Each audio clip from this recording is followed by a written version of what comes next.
bồi cho màu ơi.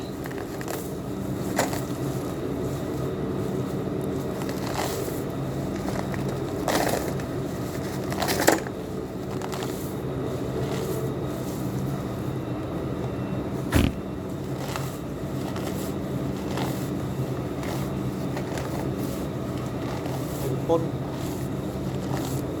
càng như vậy còn thứ đó on là cái thở thật miền fly bấy rồi bôi cho màu rồi cắt ạc này gì chứ hay là cũng ok chẳng bỏ ơi mình nhìn đông đi tạ mua mà đâu tập cái gì đó cái đó với tùm đi mà